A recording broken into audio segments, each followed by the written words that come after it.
everyone, and welcome back to the channel where your likes, comments, and subs are always greatly appreciated. I have another video today featuring the ZOOM R20 multi-tracker. I recently received a comment in another video featuring the R20, and the person asked, how do I save my progress as I'm moving along and laying down new tracks? And the answer to that is rather simple. The R20 features an autosave, so as soon as you do something new and you're done, you hit a stop button, it will just save your progress as you go along, which is a great, easy, convenient feature. You don't have to dig through a file menu and hit save or save as over and over again. But with that, there's some caveats. The ZOOM R20, the thing that really separates it from all other multi-trackers, is that it has this nice touchscreen where you can lightly edit your tracks. You can be splicing tracks together, you can add in new regions, and it's kind of a powerful piece of hardware that you don't see really on any other multi-trackers. But with that, if you're making more and more edits, you could find yourself going down a path where you made too many edits, you made too many mistakes, and now you can't go back. And that's why it's imperative with that autosave feature that's built into the R20 and how it operates, that you prudently save your work as you go along, especially after you lay down a bunch of tracks. You want to save and then potentially back up. And that's what I'm going to show you in this video. Here is some easy ways that I've just sort of picked up as my habits as I go along and I'm laying down tracks, how I'm saving, how I'm backing up my data, both on an SD card and then also on a USB stick. So I've already got an SD card in the R20 and I have a USB stick that is USB type A, and I have an adapter that's type A to type C, and you can plug that into the side of the R20 like that. So I'm going to show you how to do some backup and restore work on the R20 for this video. Okay, the first thing that I want to show you is the undo and redo features on the R20. If I select a project here that already has a couple tracks on it, open that up, I can select the stereo track. Maybe I'll just move the timeline halfway through and I will split the track. So by touching this on the side, I can open up a few extra options and menus for us, and I could choose to split the track right there. So let's split the track. All right, so I've split the track into two distinct regions now. If I want to go back, this was a mistake, I can use that undo button. By doing that, you could see now I have repaired that split and I have one continuous stereo audio region. I also now, after I've done the undo button, I can hit the redo button. And I've put that split back in to my track, and I could go back as well. Let's keep it as one stereo track. What you notice here is that you're only going to be able to go back one step. And I could be doing I could do a multiple series of cuts and edits. I'm only going to be able to go back one time. So that's the power of the undo redo, but also the limitation that it's not like Photoshop and you can keep walking yourself back multiple steps, really depending on how much RAM your computer has. With the R20, you do have that limitation. So in order to be able to compensate for that, you want to make sure that you are backing up your work, that you can go back once in a while. So I don't do this every single time I make a change, but I will back up my work whenever I have laid down a fresh track, especially that I like, that's a keeper. I want to make sure that I'm backing up my song. Okay, so if we want to back up a project or a song, what we can do is go to the project home screen where we can see all our projects. I have RoboCop labeled here. This is the title screen from the Game Boy game RoboCop. I recently made a video game cover featuring a pocket operator with that. So you could check out that video if you want. But if I want to back up that project, I could do this a couple different ways. If you only have an SD card, the easiest thing to do that I find is to just duplicate this project. So if we have RoboCop selected, I'm going to use the option menu down here.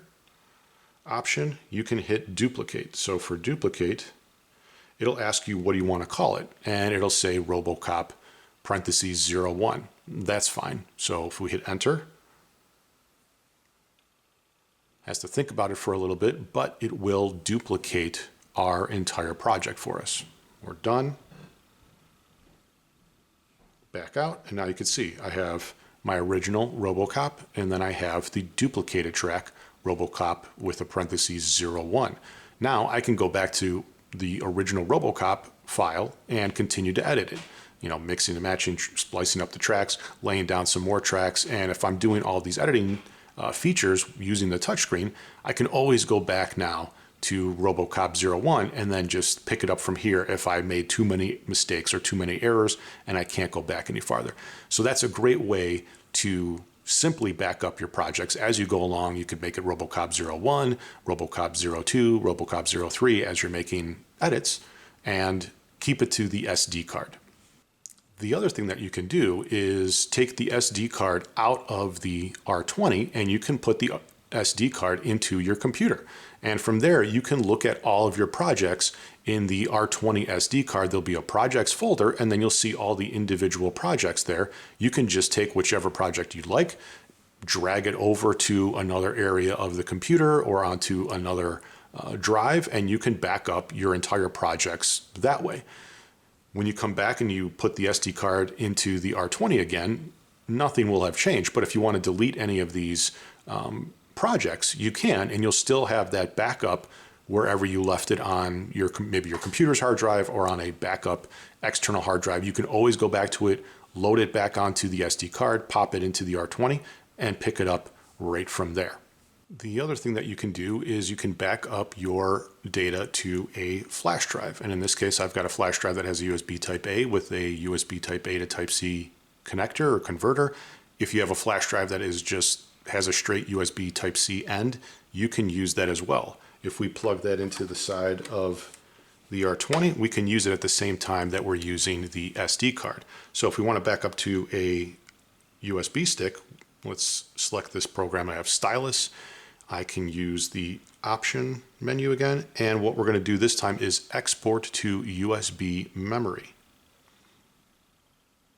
It'll load it up for a second, and it'll just say Stylus. We can change this to whatever we would like, and I'll call this, let's say, Stylus 2.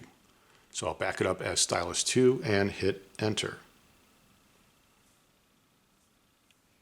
So now we've backed this up to the USB memory under ZOOM R20 under the projects folder. We have Stylus 2. Could close that up.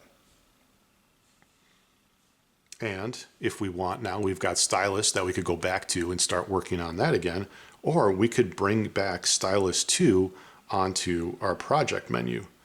As you can see, as I scroll down here, I don't have Stylus 2, but if we want to bring it back from the SD card, or I'm sorry, from the flash drive, we can do that by hitting this import button. Import, it'll look for various projects that are on the USB stick. We can hit Stylus 2 and choose to load Stylus 2. Hit Enter now, and done. Go back to the program menu, and you can see I have my original Stylus project, but I also now have Stylus 2 that I can choose to use. And what happened here is that it brought the program that was backed up on the flash drive, and now it put it over onto the SD card, and we'll be using the SD card as we go through now and make changes to Stylus 2 if I wanted to open up that program and start to edit there.